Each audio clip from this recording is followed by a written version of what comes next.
మంతుడైనటువంటి ప్రభు మనకిచ్చినటువంటి ఈ యొక్క సమయాన్ని బట్టి ఘనదేవునికి మనమందరం కూడా కృతజ్ఞత స్తుతులు చెల్లించడం ప్రియులారా.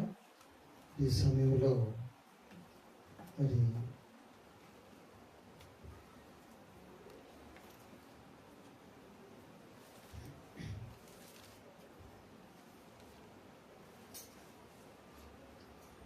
రోమీయులకు రాసినటువంటి పత్రిక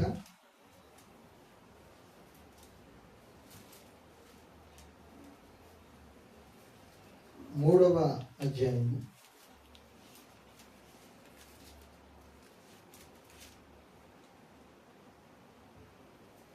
రోమ 3వ అధ్యాయము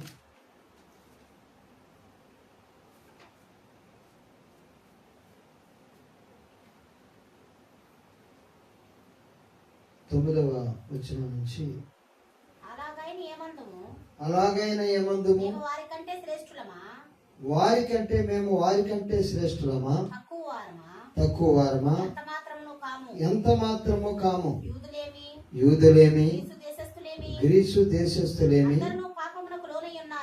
అందరూ పాపమునకు లోనై ఉన్నారని ఇంతకు ముందు దోషారోపణ చేసి ఉన్నాము. ఇందును గూర్చి రాయబడినదేమనగా నీతిమంతుడు లేడు, ఒక్కడును లేడు, గ్రహించువాడెవడనూ లేడు, దేవుని వెదకువాడెవడనూ లేడు, అందరూ త్రోవ తప్పి ఏకముగా పనికి మారిన వారైరి. 20వ వచనం చదవమ్మా. ఏలయనగా ధర్మశాస్త్ర సంబంధమైన క్రియల మూలముగా ఏ మనుష్యుడును ఆయన దృష్టికి నీతిమంతుడు అని తీర్చబడడు. ధర్మశాస్త్రం వలన పాపమనగా ఎటుదో తెలియబడుచున్నది. ఇట్లుండగా ధర్మశాస్త్రమునకు వేరుగా దేవుని నీతి బయలుపరచబడుచున్నది. దానికి ధర్మశాస్త్రమును ప్రవక్తలను సాక్ష్యమిచ్చుచున్నారు. చాలండి. చిన్న ప్రార్థన. స్తోత్రముడు తండ్రి, పరిశుద్ధుడు అయిన ప్రభు, మహోన్నతుడా, సర్వశక్తిమంతుడానికి వందనాలు చెల్లిస్తూ ఉన్నాం తండ్రి. ఇప్పుడు చదవబడినటువంటి వాక్యమును మేము ధ్యానం చేస్తుండగా మమ్మల్ని దీవించండి, ఆశీర్వదించండి తండ్రి. ఈ వాక్యములో ఉన్నటువంటి మర్మములను మాకు బయలుపరచండి. యేసు నామమున అడిగి వేడుకొనుచున్నాం తండ్రి, ఆమేన్. ఇక్కడ మనం చూసినట్లయితే ప్రియులారా, మరి దేవుడు మన పితరులైనటువంటి అబ్రహాము, ఇస్సాకు, యాకోబులతో మాట్లాడుతూ వచ్చాడు. పూర్వకాలమందు నానా సమయములలోనూ నానా విధములుగా మరి ప్రవక్తల ద్వారా మన పితరులతో దేవుడు మాట్లాడాడు. అయితే దేవుడు ప్రవక్త అయినటువంటి మోషేను పంపించి మరి ఆయన ద్వారా మనకి సీనాయి పర్వతము దగ్గరికి ఇజ్రాయేలీలందరినీ కూడా రప్పించి ధర్మశాస్త్ర గ్రంథాన్ని మనకిప్పించి ఉన్నాడు దేవుడు. ఈ యొక్క ధర్మశాస్త్ర గ్రంథములో ఏమి రాయబడ్డది అంటే, నేను తప్ప వేరొక దేవుడు నీకు ఉండకూడదు కదండి కదా. ఆజ్ఞలన్నీ నిర్గమాకాండము 20వ అధ్యాయము మరి మొదటి నుంచి కొన్ని వచనాలు మనం చూసినట్లయితే అక్కడ మనకు కనబడుతున్నది, నేను తప్ప వేరొక దేవుడు నీకు ఉండకూడదు. నేను తప్ప మొట్టమొదటి ఆజ్ఞ ఇదే, నేను తప్ప వేరొక దేవుడు నీకు ఉండకూడదు. అంటే ఈ లోకములో ప్రథమ స్థానము నువ్వు నాకే ఇవ్వాలి, మొట్టమొదటి స్థానము నీవు నాకే ఇవ్వాలి. తక్కువ అంటే ఈ లోకములో నాకే నువ్వు ప్రథమ స్థానం ఇవ్వాలని దేవుడు చెప్పి ఉన్నాడు. దేవునికి స్తోత్రం, హల్లెలూయా. అంటే మొట్టమొదట ఆజ్ఞ అదే, నేను తప్ప వేరొక దేవుడు నీకు ఉండకూడదు. నేను తప్ప వేరొక దేవుడు నీకు ఉండకూడదు. అక్కడ మనం చూసినట్లయితే చూడండి 20వ అధ్యాయములో నిర్గమకాండము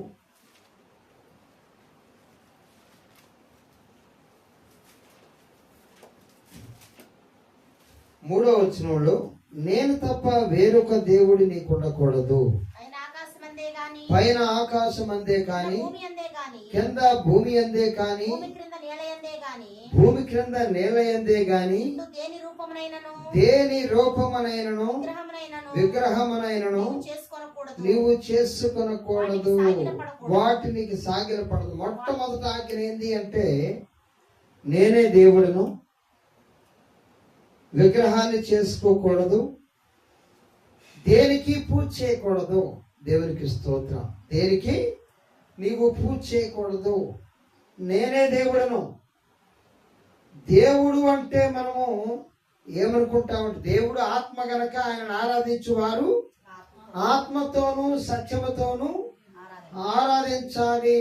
దేవుడు ఆకాశమందు ఉంటాడు, ఆయన ఆత్మ. కాబట్టి ఆయన్ని ఆరాధన చేయాలంటే మీరు విగ్రహాలలో చూడమాకండి. దేవుణ్ణి విగ్రహాన్ని పెట్టుకోకూడదు, విగ్రహములో దేవుణ్ణి చూడొద్దు. మరి నేను ఇట్లుంటానని ఎవరికీ తెలియదు, నన్ను ఎవరు చూడలేదు.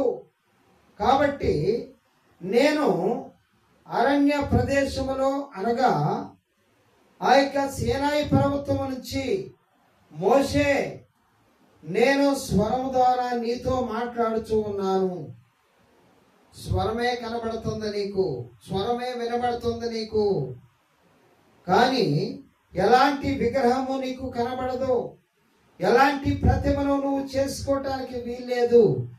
నేనే నీ దేవుడను, మాట్లాడే దేవుడను, పలికే దేవుడను.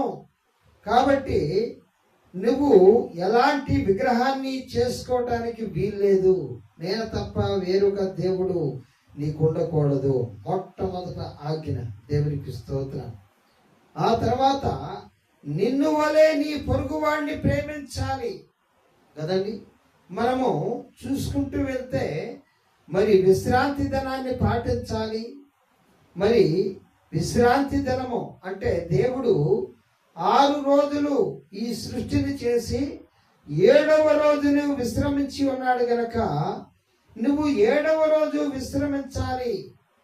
6 రోజులు నువ్వు పని చేసుకో, దేవుడు పని చేశాడు. 7వ రోజు నువ్వు విశ్రాంతి తీసుకోవాలి. అది పరిశుద్ధమైనటువంటి దినంగా దాన్ని పాటించాలి. ఇది మరి ధర్మశాస్త్రంలో రాయబడినటువంటి మాట. దేవునికి స్తోత్రం కదండి.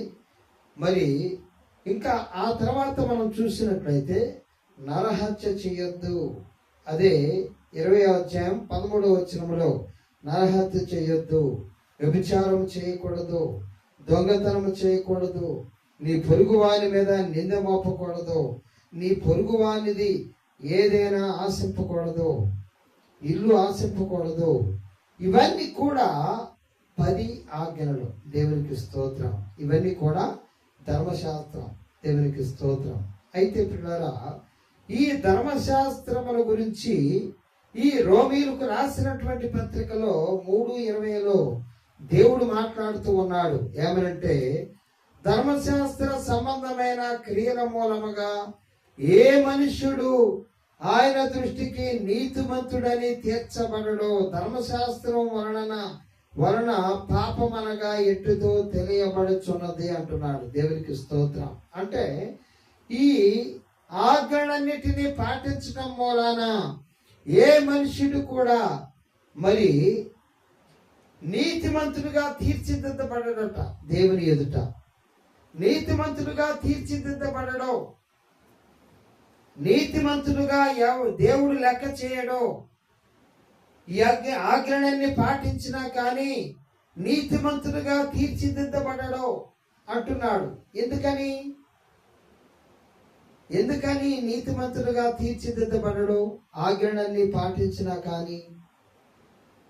ఎందుకు అంటే ప్రియులారా, ఈ ఆజ్ఞలన్నీ ఎవరూ పాటించలేరు. అది మెయిన్. ఆజ్ఞలన్నిటినీ ఈ భూమి మీద ఉన్నటువంటి ఏ మనుషులు కూడా పాటించలేరు. ఆజ్ఞలు దేవుడిచ్చాడు, కానీ ఎక్కడో ఒక్కడ మనిషి తప్పిపోతూనే ఉన్నాడు.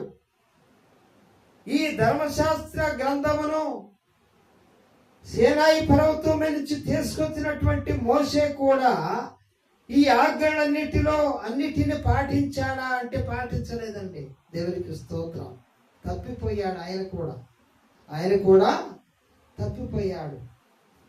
మెరీబా జలముల దగ్గర వాళ్ళు ఇజ్రాయేలీలందరూ కూడా తిరుగుబాటు చేసినప్పుడు ఆయన సమాజముతోటి ఒక కాని మాట మాట్లాడతాడు.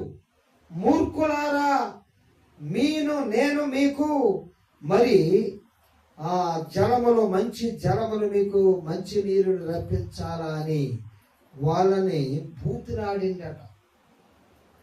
ఈ బూతులాడటం మూలాన దేవుడు మోషేతో ఏమంటాడో తెలుసండి? ఏమంటాడంటే, నీవు కనాను దేశమును చూస్తావు, కానీ ఆ దేశంలో అడుగు పెట్టడానికి వీల్లేదు అంటాడు. అంటే అంత కఠినమైంది అన్నమాట ధర్మశాస్త్రాన్ని ఆ యొక్క సీనాయి పర్వతం మీద 40 రాత్రులు 40 పగుళ్ళుండి ఉపవాసం ఉండి దేవునితో సహవాసం చేస్తూ, దేవునితో మరి ఆయన సహవాసం చేస్తూ కూడా అలాంటి నిష్ఠగా ఉన్నటువంటి ఆ యొక్క మోషే కూడా మరి ధర్మశాస్త్ర గ్రంథాన్ని పాటించలేకపోయాడు. అందుకోసమే ఎవరు కూడా నీతిమంతులుగా తీర్చిదిద్దబడరు ఈ ధర్మశాస్త్రమును అనుసరించటం మూలాన. అందుకోసమే దేవుడు ఏం చేశాడో తెలుసండి? ఈ ధర్మశాస్త్రము దేనికి పనికొచ్చిద్ది అంటే, నేను పాపిని అని తెలపటానికి పనికొచ్చిద్దట. దేవునికి స్తోత్రం. మనమందరం కూడా పాపులము అని చెప్పటానికి పనికొచ్చిద్ది అంటున్నాడు. చూడండి, మరి అదే మాట మరొకసారి చదువుకుందాం. 3వ అధ్యాయము 20వ వచనం, రోమీయులకు రాసినటువంటి పత్రిక. ఏలయనగా ధర్మశాస్త్ర సంబంధమైన క్రియల మూలముగా ఏ మనుష్యుడును ఆయన దృష్టికి నీతిమంతుడని తీర్చబడడో, ధర్మశాస్త్రం వలన పాపమనగా ఎట్టిదో తెలియబడుచున్నది. దేవునికి స్తోత్రం. ధర్మశాస్త్రం ఏందండి? కంటికి కన్ను, పంటికి పన్ను కదండి. ఎక్కడ రాయబడది ఈ మాట? మత్తయి సువార్త 5వ అధ్యాయము 38వ వచనం మనం చూస్తే, అక్కడ 5వ అధ్యాయము 38వ వచనములో మనం చూసినట్లయితే, కంటికి కన్ను, పంటికి పళ్ళు అని చెప్పబడిన మాట మీరు విన్నారు కదా. నేను మీతో చెప్పినదేమనగా, చూడండి, యేసు ప్రభువారు దాన్ని మార్చి చెప్తున్నాడు. ఇప్పుడు ఒక వ్యక్తి పన్నును విరగ్గొట్టాడు అనుకోండి, ధర్మశాస్త్రం ఏం చెప్తుందంటే, ఆ పన్ను విరగ్గొట్టిన వాని పన్ను మీరు విరగ్గొట్టాలి అని చెప్తా ఉన్నది. అంటే ఒక వ్యక్తి మర్డర్ చేస్తే ఇంకొక వ్యక్తిని మర్డర్ చేయాలి. ఒక వ్యక్తి పంటిని విరగ్గొడితే ఆ వ్యక్తి యొక్క పన్ను కూడా విరిగిపోవాలి. ఇది ధర్మశాస్త్రము. అంటే కఠినమైనటువంటి పరిస్థితి అన్నమాట. కఠినంగా చెప్పేది ధర్మశాస్త్రం. అందుకోసమే దీన్ని మార్చి యేసుక్రీస్తు ప్రభువారు చెప్తూ ఉన్నాడు. ఏమనంటే, కంటికి కన్ను, పంటికి పన్ను అని చెప్పబడిన మాట మీరు విన్నారు కదా. నేను మీతో చెప్పినదేమనగా, దుష్టిని ఎదిరింపక నీ కుడి చెంప మీద కొట్టువాని వైపునకు ఎడమ చెంప కూడా త్రిప్పము. అంటే కొట్టిన వాడికి ఇంకొక చెంప కూడా తిప్పాలి అంటున్నాడు. అంటే క్షమించాలి అని అంటున్నాడు. దేవునికి స్తోత్రం. కొడితే మరలా ఇంకొక చెంప కూడా కొట్టించుకోండి. దేవునికి స్తోత్రం. ధర్మశాస్త్రం ప్రకారం ఏంది? పన్ను తీసేస్తే వాడి పన్ను కూడా ఇరిగిపోవాల్సిందే. అంటే అప్పుడు ఈ భూలోకంలో ఇంకెవరైనా మిగులుతారండి? చంపినోడిని చంపుకుంటూ పోతే కదా. అందుకోసమే దేవాది దేవుడు మన గురించి ఆలోచన చేశాడు. ఇట్లా అంటే ద్వేషము పెరుగుతూ ఉంది, కానీ ద్వేషము తగ్గట్లేదు. ధర్మశాస్త్రం మూలాన పాపం పెరిగిపోతుంది కాబట్టి ద్వేషం పెరిగిపోతుంది. కాబట్టి ఈ యొక్క ధర్మశాస్త్రం మూలాన మరి పాపం పెరిగిపోతుంది. కాబట్టి మనము ఈ యొక్క ధర్మశాస్త్రమును పాటించకుండా మనమందరము కూడా ఈ ధర్మశాస్త్రము మరి మనల్ని అపరాధులుగా తీర్చిదిద్దుతుంది. పాపము మనలో ఎక్కువైపోతుంది. ధర్మశాస్త్రం మూలాన మనలో పాపాన్ని రెచ్చగొడుతూ ఉన్నది. పంటికి పన్ను తీసేయాలంటుంది, పంటికి పన్ను తీసేయాలంటుంది. కాబట్టి ఈ ధర్మశాస్త్రము పాపమును రెచ్చగొడుతుంది. కాబట్టి మనం ఇప్పుడు ఏం చేయాలంటే మరి ధర్మశాస్త్రమును పక్కకి పెట్టేసి ధర్మశాస్త్రమునకు పైవాడు, ధర్మశాస్త్రమును నెరవేర్చిన వాడైనటువంటి యేసుక్రీస్తు ప్రభువారిని అనుసరించాలి. దేవునికి స్తోత్రం. ఆయన ఎవరండి? ధర్మశాస్త్రం పూర్తిగా నెరవేర్చిన వాడు ఎవరంటే యేసుక్రీస్తు ప్రభువారు ఒక్కడే. మోషే గారు కూడా ధర్మశాస్త్రాన్ని పాటించలేకపోయాడు, ధర్మశాస్త్రాన్ని అనుసరించలేకపోయాడు. ధర్మశాస్త్రాన్ని పాటించడానికి ప్రయత్నం చేశాడు, కానీ ఆయన పాటించలేక దేవుని దగ్గర తప్పిదస్తుడుగా నిలబడ్డాడు. అందుకోసమే కానాను దేశాన్ని నువ్వు చూస్తావు, కానీ అందులో ప్రవేశించలేవని దేవుడే కరాఖండిగా మోషేతో చెప్తాడు. మోషేను 40 సంవత్సరాలు తయారు చేశాడు దేవుడు. కాబట్టి ధర్మశాస్త్రాన్ని పూర్తిగా పాటించిన వ్యక్తి ఎవరైనా ఈ భూమి మీద ఉన్నారంటే ఆయన యేసుక్రీస్తు ప్రభువారు ఒక్కడే. దేవునికి స్తోత్రం. ఎట్లా పాటించాడు ఆయన? ధర్మశాస్త్రంలో రాయబడ్డటువంటి బలులను ఆయన బలైపోయి ఏం చేశాడండి? ఒక్క బలి నర్పించాడు. దేవునికి స్తోత్రం. తనే బలైపోయాడు. అంతకుముందు పాపం కోసం దేన్ని నర్పించేవారు జనులందరూ కూడా? బలులు కదండి. పావురాలు, మరి గువ్వలు, అదేవిధంగా మేకలు, గొర్రెలు, ఎద్దులు, ఇవన్నీ కూడా అర్పించేవారు. ఒక వ్యక్తి మరి పాపం చేసినప్పుడు మరి 2 పావురాలు కానీ 2 గువ్వలు, పేదవాళ్ళైతే పేదలైనటువంటి వాళ్ళైతే పావురపు జంట, గువ్వల జంట తీసుకొచ్చేవాళ్ళు. బాగా డబ్బున్న వాళ్ళైతే మరి ఒక మేకపోతుని తీసుకొచ్చేవాళ్ళు, ఒక గొర్రెపోతుని తీసుకొచ్చేవాళ్ళు, లేకుంటే ఒక ఆవుని తీసుకొచ్చేవాళ్ళు, ఒక ఎద్దుని తీసుకొచ్చేవాళ్ళు. తీసుకొచ్చి బలి అర్పించేవాళ్ళు. అది మచ్చలేనిదై ఉండాలి. అట్లా పాపాన్ని పరిహరించే మరి యాజకుడు ఆ యొక్క మచ్చలేని గొర్రెను, మచ్చలేని ఎద్దును, మచ్చలేని పావురమును మరి తీసుకొచ్చి బలిపీఠం మీద దాన్ని అర్పించేవాడు. అర్పించే ముందు ఈ తీసుకొచ్చినటువంటి పాపిగా ఉన్నటువంటి వ్యక్తి ఉంటాడు కదా, ఆ యొక్క గొర్రె మీద 2 చేతులు ఉంచాలండి. ఎట్లా 2 చేతులు ఉంచాలి. 2 చేతులు ఉంచగానే మరి ఉంచి ఏమని విశ్వసించాలంటే, నా పాపాల బదులుగా దీన్ని పాపిగా చెయ్యండి ప్రభు అని అంటే, ఆ 2 చేతుల మూలాన, దాని మీద 2 చేతులు వేయటం మూలాన ఇతని పాపాలన్నీ కూడా ఆ గొర్రె మీదకి కానీ ఆ మేక మీదకి కానీ ట్రాన్స్ఫర్ అవుతాయి అన్నమాట. ట్రాన్స్ఫర్ కాగానే ఆ యొక్క గొర్రెపోతు బ్రతకడానికి వీల్లేదు, దాన్ని చంపేయాలి. ఇమ్మీడియట్గా చంపబడితే ప్రియులారా, దాన్ని వెంటనే బలి అర్పించినప్పుడు అది రక్తము చిందించినప్పుడు ప్రియులారా, ఆ రక్తమును పట్టి ఆ యొక్క వ్యక్తి మీద ప్రోక్షిస్తాడనమాట యాజకుడు. దేవునికి స్తోత్రం. అక్కడ ఉన్నటువంటి సేవా పాత్రలన్నిటి మీద ఆ రక్తాన్ని ప్రోక్షిస్తాడు. ఇది బలి అర్పణ. ఆ సమాజంలో ఉన్నటువంటి 2 లక్షల 20 లక్షల జనాంగము, 25 లక్షల మంది జనాంగము, మరి అందరూ కూడా సంవత్సరానికి ఒక బలి అర్పించాల్సిందే. దేవునికి స్తోత్రం.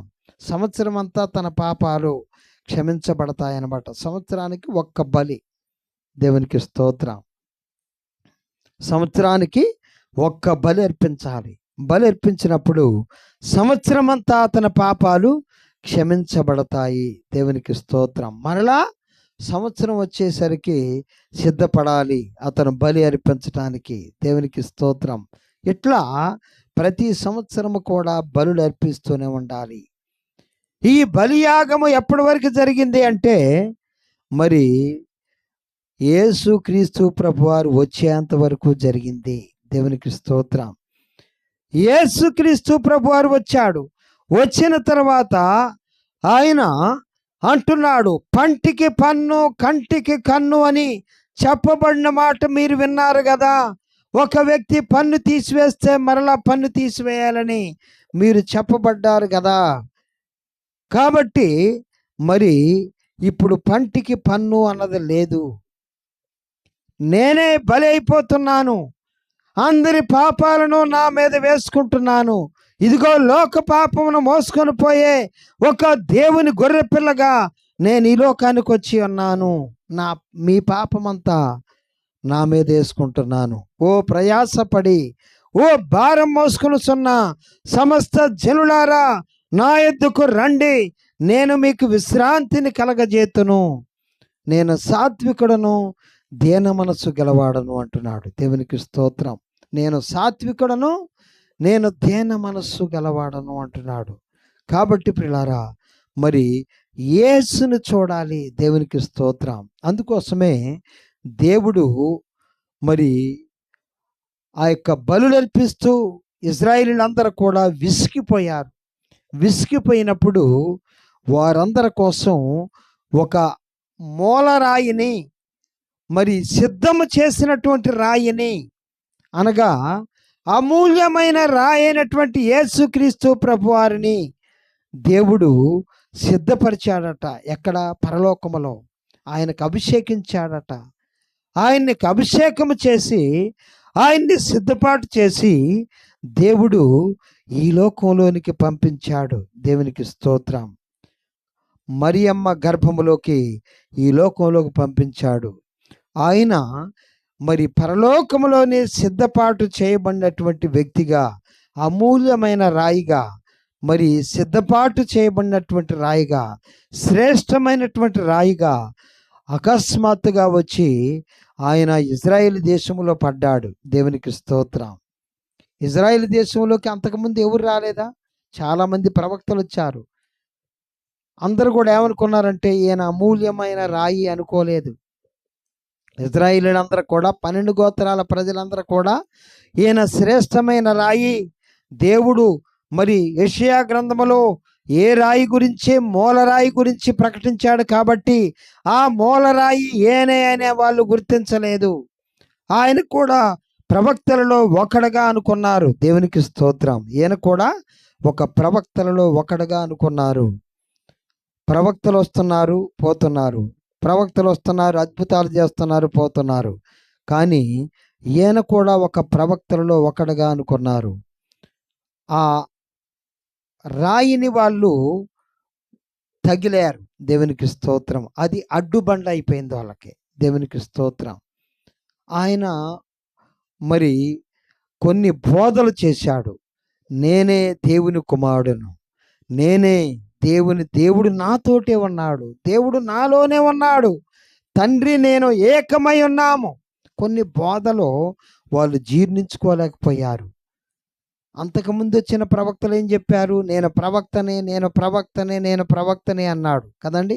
అంతకుముందు వచ్చినటువంటి ప్రవక్తలందరూ కూడా నేను ప్రవక్తనే అన్నారు, నేను ప్రవక్తను అన్నాడు. కానీ యేసుక్రీస్తు ప్రభువారు ఏమంటున్నాడు తెలుసా? ఈ ధర్మశాస్త్రమును మరి పంటికి పన్ను అన్నది కదా, అది కాదు. నేను ఇంకొక బోధ చేస్తున్నాను. దేవునికి స్తోత్రం. పంటికి పన్ను తీసివేయబడాలి. ఒక వ్యక్తి పన్ను తీసేస్తే ఇంకో పన్ను తీసివేయాలి. ఇది ద్వేషాన్ని పెంచుతూ ఉన్నది. నేను ప్రేమను పంచటానికి వచ్చాను. నేను ప్రేమను చూపించడానికి వచ్చాను. మీ అందరి కోసం బలి కాటానికి వచ్చి ఉన్నాను. నేను మరి పగను పెంచేవాడిన కాదు. ధర్మశాస్త్రం వలన పాపం అనగా ఎటుదో తెలియబడుచున్నది. మీరు ఎప్పటి వరకు ధర్మశాస్త్రాన్ని పాటించారు? పాపం యొక్క మరి దాని యొక్క విధానం ఏంటో మీకు తెలుసు. దేవునికి స్తోత్రం. పాపం చేసిన వాడు ఏం చేయబడతాడండి? మరి మరణించాలి. పాపము వలన వచ్చు జీతము మరణము. ఒకవేళ వాడు బలి అర్పించుకుంటే మరణించాల్సిందే. వాడి దగ్గర డబ్బులు లేకుండా బలి అర్పించుకుంటే మరణించాల్సిందే. వాడు పాపము వలన వచ్చు జీతము మరణము. కాబట్టి ఇప్పుడు మీరు మరణించాల్సినటువంటి పని లేదు. నేను మిమ్మల్ని పాపము నుంచి విడిపిస్తాను. అపరాధముల వలనను పాపముల వలన మీరు చచ్చిన వారై ఉండగా ఆయన మిమ్మును క్రీస్తుతో కూడా బ్రతికించాను. దేవునికి స్తోత్రం. అపరాధములో పాపములో మనల్ని ఏం చేశాయండి? మరి అపరాధముల చేత పాపముల చేత మనమందరము కూడా చచ్చిన వారుగా ఉన్నాము. యేసుక్రీస్తు బోధలో వాళ్ళకి అర్థం కాలేదు. కొందరికి అర్థమైంది. ఆత్మీయులుగా ఉన్నటువంటి 12 మంది శిష్యులకు అర్థమైపోయింది. దేవునికి స్తోత్రం. ఈయన రాబోయే మెస్సియా అని. మరి కొందరు భక్తులకు అర్థమైపోయింది. కొందరు విశ్వాసులకు అర్థమైపోయింది. కొందరు అపోస్తులకు అర్థమైపోయింది. 12 మందికి పక్కా అర్థమైపోయింది. ఒక గుంపు 2 గుంపులు అయ్యారు. అక్కడ ఇజ్రాయెల్ దేశంలో 2 గుంపులు అయ్యారు. ఒకటి అర్థం కాని గుంపు అయింది, ఇంకొకటి పూర్తిగా అర్థం చేసుకున్నటువంటి గుంపు. యేసేంటో, యేసుక్రీస్తు ఏంటో, ఆయన లోక పాపములను మోసుకొని పోయే దేవుని గొర్రెపిల్లగా ఆయన్ని గుర్తించినటువంటి గుంపు ఒకటైంది. ఆయనని గుర్తించిన గుంపు ఇంకొక గుంపు ఉంది. ఆయన్ని ద్వేషించిన గుంపు ఆయన్ని సిలువకు అప్పగించారు. దేవునికి స్తోత్రం. ఆయన్ని అర్థం చేసుకున్నటువంటి గుంపు ఆయన గురించినటువంటి భయముతోటి ఆయన్ని సిలువేస్తుంటే వాళ్ళు దాక్కున్నారు. ఆయన్ని సిలువేస్తుంటే వాళ్ళు భయపడ్డారు. ఆయన్ని సిలువేస్తుంటే వాళ్ళు కూడా పారిపోయారు. ఆయన సిలువ మరణం పొందాడు. ఆయన లోక పాపమును మోసుకొని పోయే దేవుని గొర్రె పిల్లగా ఆయన నిలబడ్డాడు సిలువ మీద. దేవునికి స్తోత్రం. అయితే ప్రియులారా, ఆయన మన కోసం శ్రమ పడ్డాడు. ఆయన మన కోసం కొట్టబడ్డాడు. మన కోసం సిలువ వేయబడ్డాడు. మన పాపమంతా ఆయన మీద మోపబడ్డది. మన పాపమే కాదండి. దేవునికి స్తోత్రం. పుట్టబోయే తరాల పాపాలను కూడా యేసుక్రీస్తు ప్రభువారు మోశాడు. దేవునికి స్తోత్రం. హల్లెలూయా. పుట్టబోయే తరాల పాపాన్ని కూడా మోశాడు ఆయన. దేవునికి స్తోత్రం. అది దేవునికి సాధ్యం కదండి. అంతకుముందు ఉన్నటువంటి అబ్రహాము, ఆదాము మొదలుకొని అబ్రహాము, మరి హానోకు, వీళ్ళందరి పాపాలను కూడా మోసాడు ఆయన. దేవునికి స్తోత్రం కలుగును గాక. హల్లెలూయా. అంటే పుట్టబోయే తరాల పాపమును మోసాడు. అదేవిధంగా ఆదాము మొదలుకొని అందరూ ఎవరైతే యేసుక్రీస్తుకు ముందుగా జీవించారో మన పితరులందరి పాపమును ఆయన మోసాడు. దేవునికి స్తోత్రం. అందుకోసమే ఆయన సజీవుడయ్యాడు. దేవునికి స్తోత్రం. లోక పాపమును మోసుకొని పోయే దేవుని గొర్రె పిల్లగా దేవుడు ఆయన్ని లేపాడు. దేవునికి స్తోత్రం. ఆయన సజీవుడై ఉన్నాడు. ఒక వాక్య భాగాన్ని మనం మరి చదువుకుందాం. చూడండి, యోహాను సువార్త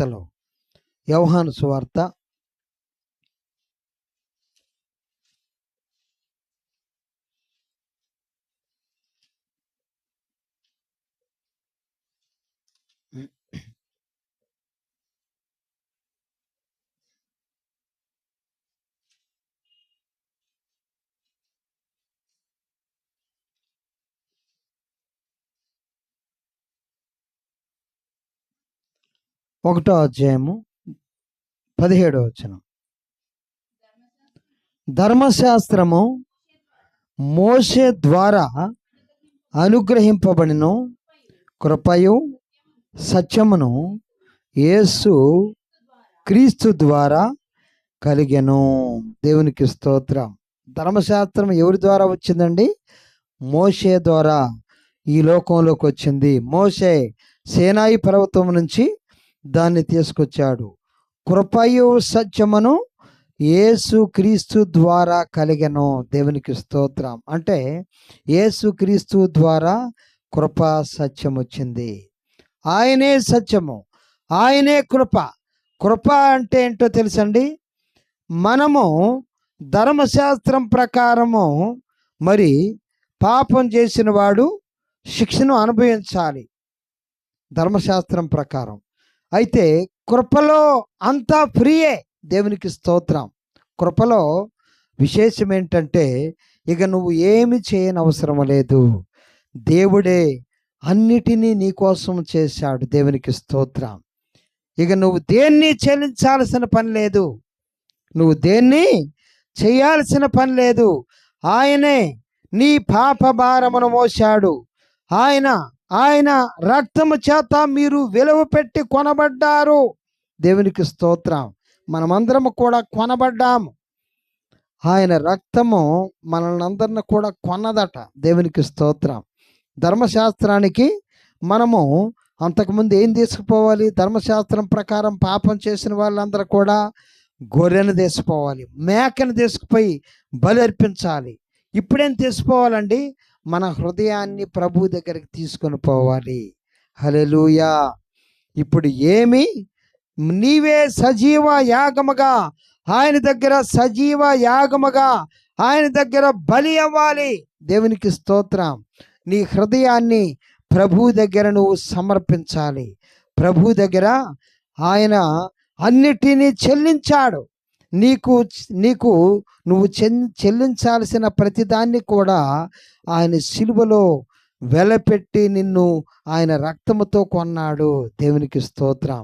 కాబట్టి ప్రియులారా, మరి ధర్మశాస్త్రము మోషే ద్వారా అనుగ్రహించబడ్డది, కృపా సత్యము యేసు క్రీస్తు ద్వారా రాయబడ్డ ఈ లోకంలోకి వచ్చింది అంటున్నాడు. అదేవిధంగా ఇంకొక వాక్య భాగాన్ని మనం చదువుకుందాం. చూడండి, మరి అదే రోమీయులకు రాసినటువంటి పత్రిక 7వ అధ్యాయం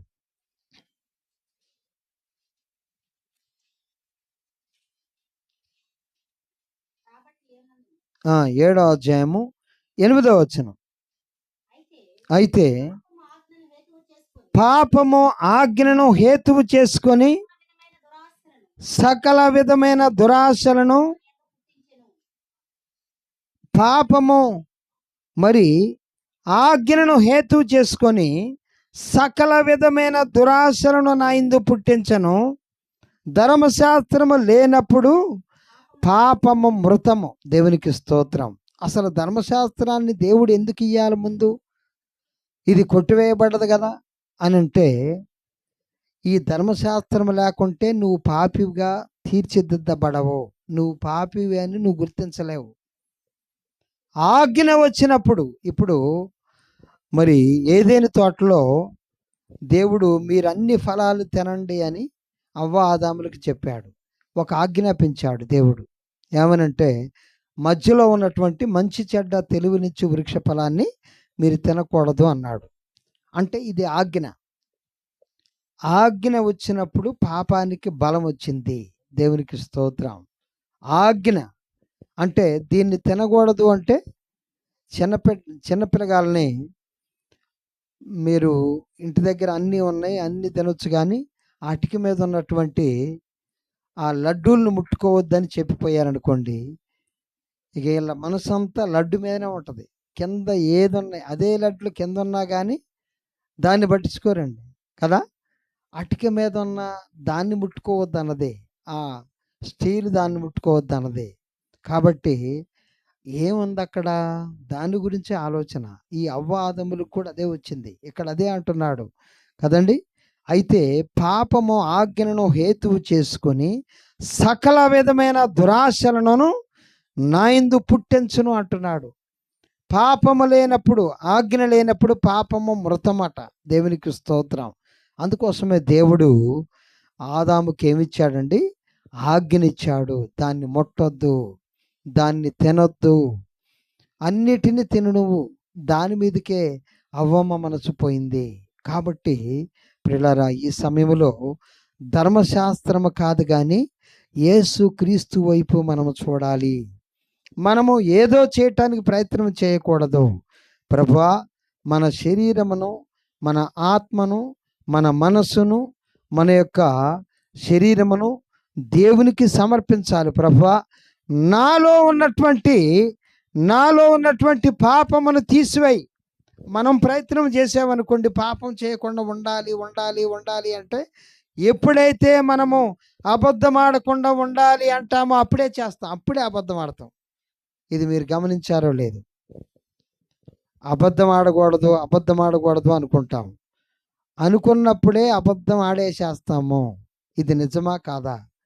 నా విషయంలో జరిగింది అదే. దేవునికి స్తోత్రం. మీ విషయాలలో జరిగిందో లేదో నాకు తెలియదు, కానీ ఎవరికేం జరిగిద్దండి అది. దేవునికి స్తోత్రం.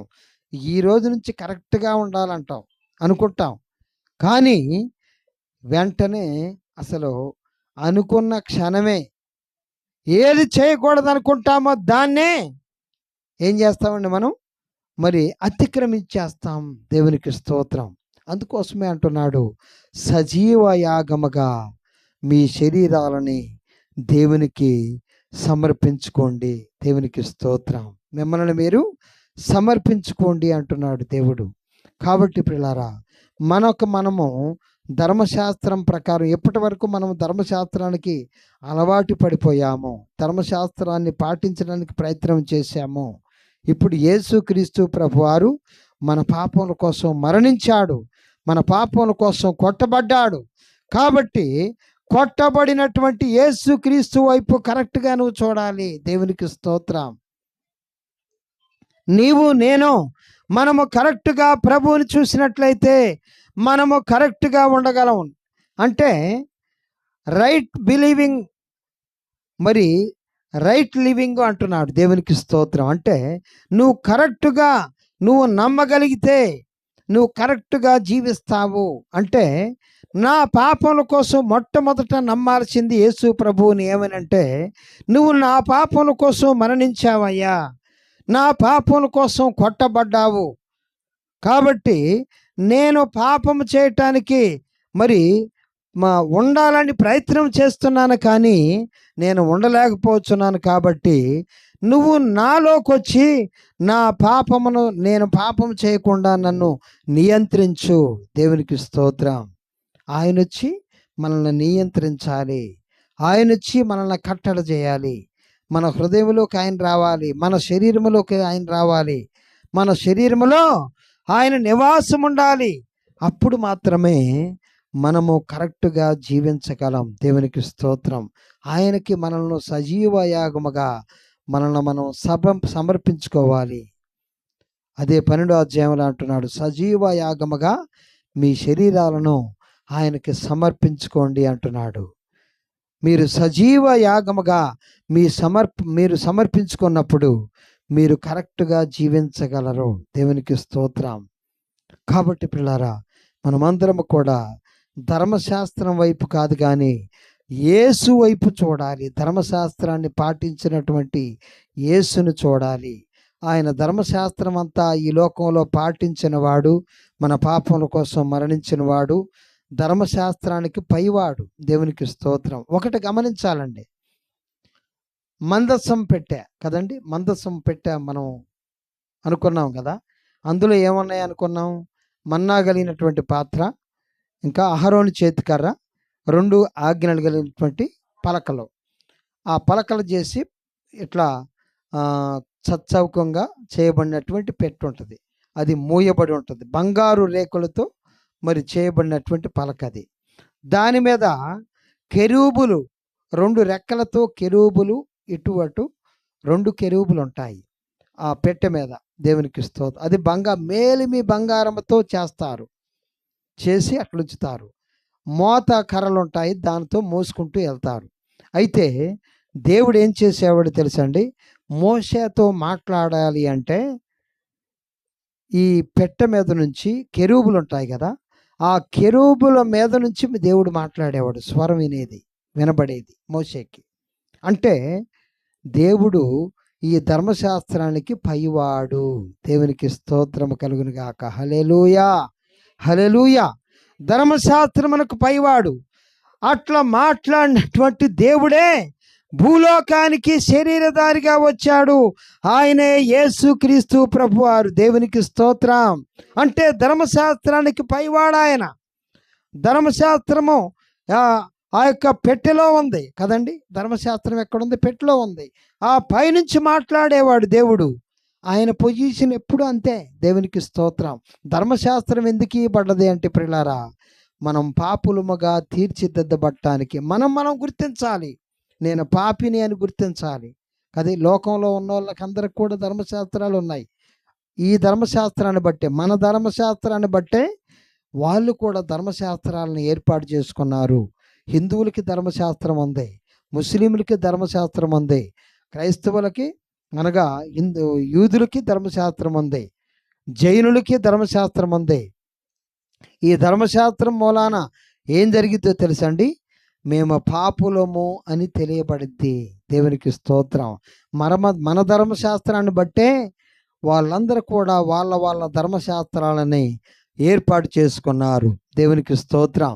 కాబట్టి ప్రియులారా, ధర్మశాస్త్రమునకు పైవాడు ఆయన ఎవరండి? ఒక అమూల్యమైనటువంటి వాక్యాన్ని నేను చూపిస్తాను. హెబ్రీ పత్రిక 15వ అధ్యాయము. ఆయన ధర్మశాస్త్రమునకు పైవాడు అని రాయబడింది. 7వ అధ్యాయం 15వ వచనం. హెబ్రీ 7:15. మరియు శరీరానుసారముగా నెరవేర్చబడు ఆజ్ఞ గల ధర్మశాస్త్రమును బట్టి కాక, నాశనము లేని జీవమునకున్న శక్తిని బట్టి నియమింపబడి మెల్కీసెదెకును పోలిన వాడైన ఏరొక యాజకుడు వచ్చి ఉన్నాడు. దేవునికి స్తోత్రం. ఈ యాజకుడే యేసుక్రీస్తు ప్రభువారు. ధర్మశాస్త్రం గురించి ఏం రాస్తున్నాడండి? శరీరానుసారముగా నెరవేర్చబడు ఆజ్ఞలు గల ధర్మశాస్త్రమును బట్టి కాక. అంటే ఆజ్ఞలు కలిగినటువంటి ధర్మశాస్త్రము శరీరానుసారంగా నెరవేర్చేది. దేవునికి స్తోత్రం. కాబట్టి నాశనము లేని జీవమునకున్న శక్తిని బట్టి నియమింపబడి, నాశనము లేనిది ఏంటదండి? మెల్కీసెదెకు యొక్క క్రమములో వచ్చిన వాడు యేసుక్రీస్తు ప్రభువారు. జీవముతో వచ్చాడు, కృపతో వచ్చాడు, సత్యముతో వచ్చాడు. ఆయన ఈ లోకంలోనికి ధర్మశాస్త్రమునకు పైవాడుగా ఉండి ఆయన మోసేతో మాట్లాడాడు. అదే ధర్మశాస్త్రము పైనుంచి మాట్లాడినటువంటి యేసుక్రీస్తు ప్రభువారే ఈ లోకంలోకి శరీరధారిగా వచ్చి ఆయన ఈ లోకములో ధర్మశాస్త్రాన్ని నెరవేర్చాడు. దేవునికి స్తోత్రం. నెరవేర్చి మన పాపమును ఒకేసారి లోక పాపమును మోసి మన కోసం బలైపోయి మన కోసం మరి ఆయన శరీరం అంతా కొల్లబడుచుకొని ప్రియులారా మన పాపముల కోసం మరణించిన వాడు అట్లనే లేడు ప్రియులారా. ఆయన సజీవుడై 3వ దినాన తిరిగి లేచాడు కాబట్టి దేవుడయ్యాడు. దేవునికి స్తోత్రం. అందరూ చనిపోతున్నారు ఈ లోకంలో, అందరూ చనిపోతున్నారు, మట్టి పాలవుతున్నారు. కానీ యేసుక్రీస్తు ప్రభువారు శరీరం మట్టిలో కలవలేదు, కుళ్ళిపోలేదు. ఎందుకంటే ఆయన మహిమ శరీరంతో ఈ లోకంలో జీవించాడు. మహిమ శరీరంతో ఈ లోకంలో ఆయన తిరిగి లేచాడు. ఆయనే దేవుడు, ఆయనే మన రక్షకుడు. ఆయన యందు విశ్వాసం ఉంచి ఈ లోకంలో సిగ్గుపడ్డోళ్ళు ఎవరూ లేరు. దేవునికి స్తోత్రం. అలాంటి కృప దేవుడు నీకు నాకు మనందరికి అనుగ్రహించును గాక. ఆమెన్. ప్రార్థన చేసుకుందాం. ప్రభు చూద్దాం.